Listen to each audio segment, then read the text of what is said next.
I'm Zev Elif, Associate Professor of Jewish History at Hebrew Theological College, and I am absolutely thrilled to be joined by Professor Stanley Mirvis, the Harold and Jean Grossman Chair of Jewish Studies at Arizona State University, someone who has already had a tremendous impact in scholarship, well known, and it's a privilege to talk to you today.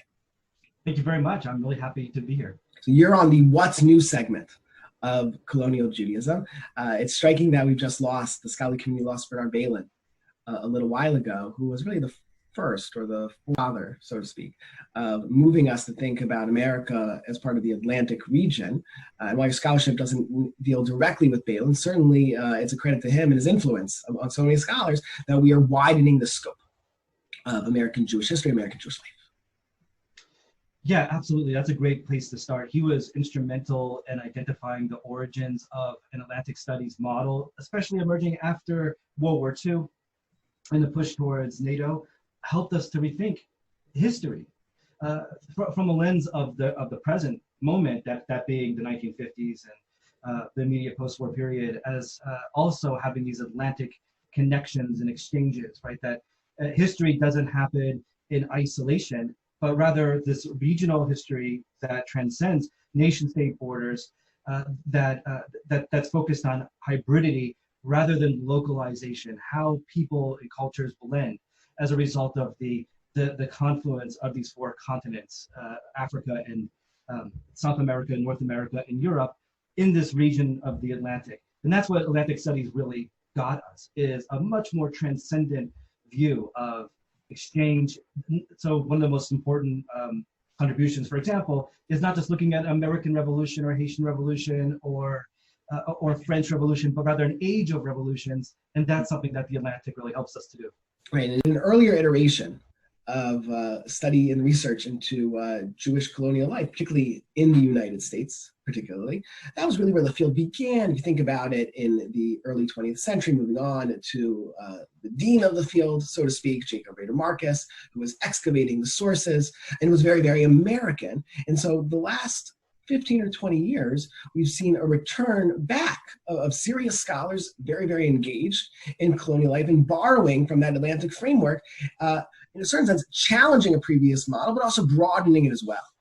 Yeah, Jacob Rader Marcus is a great starting point, because I actually think his work is underappreciated as being un-Atlantic, so to speak. People are critical of Jacob Rader Marcus for being too focused on the continent, too focused on America. But really, the first volume of his 3-volume Colonial American Jew is focused on the Caribbean. It's focused on Brazil. There's chapters on Martinique and Jamaica and Curacao, Suriname.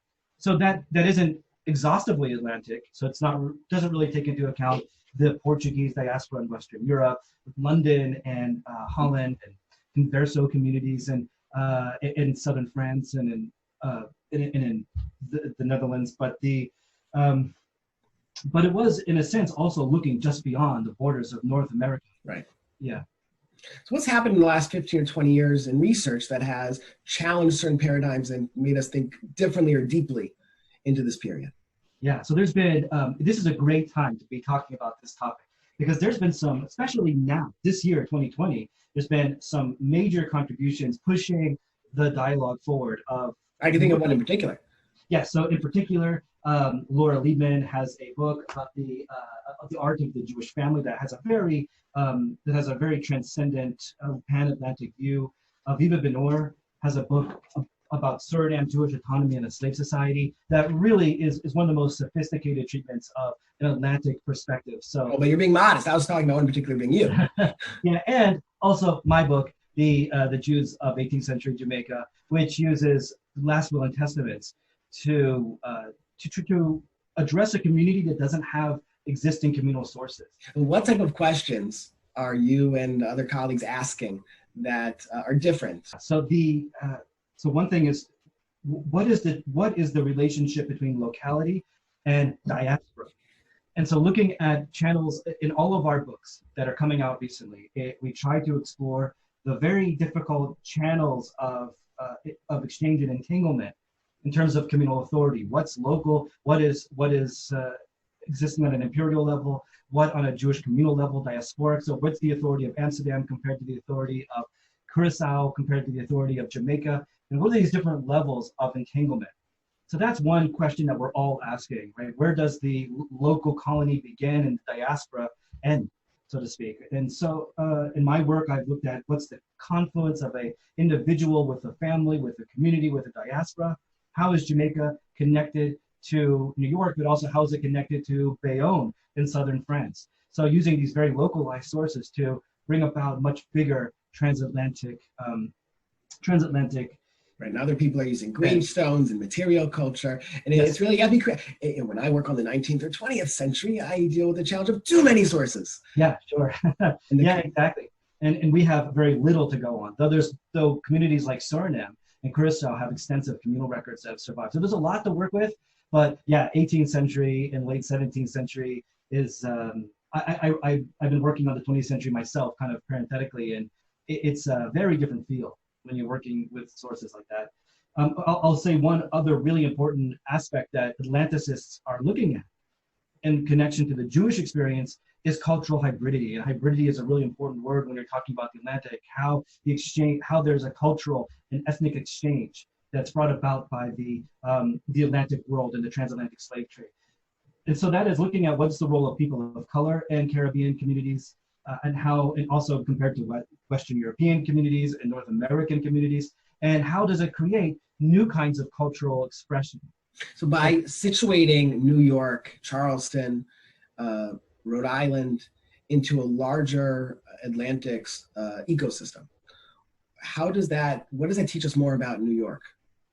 Yeah, so we learn by doing that. We see that New York isn't in isolation, but rather is very connected, and it's connected to Jamaica, certainly, because it's part of the same, let's say, British imperial world.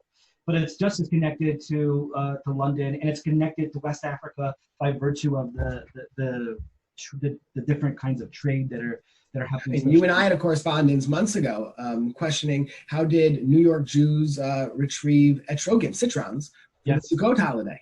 That's a great example, right? You were finding that etrogim were being harvested in the Caribbean for consumption in New York, and Jews in Jamaica, even though they were far more numerous than Jews in New York, were importing kosher meat that had been sealed from New York. So this was in the great merchant prince Aaron Lopez in Newport had extensive trading connections with Jamaica, and Jamaica was just as connected to Suriname and to London and to Amsterdam by virtue of the despotados, who were being people who were indigent, who were being given travel grants by larger metropolitan communities to go on to colonial communities. So through the itineracy of indigent individuals, you also find that there is a really endless network of communal exchange.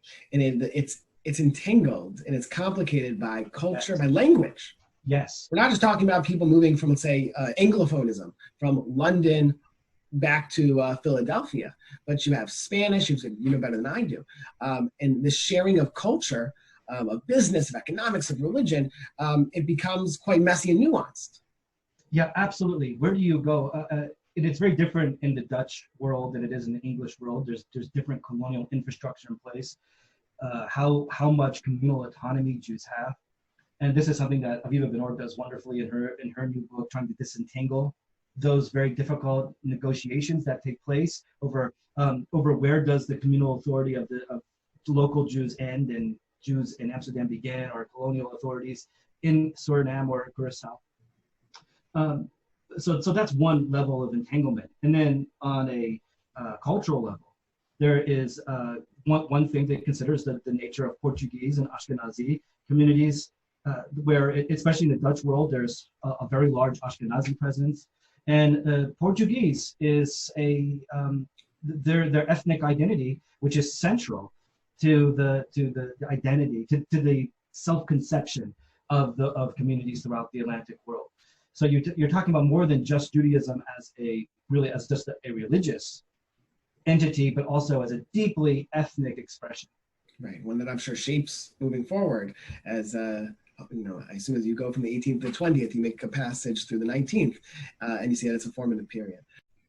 Thanks for clicking and learning. And here are some links to related videos. And subscribe. Don't miss out to making meaning of the past in the present for the future.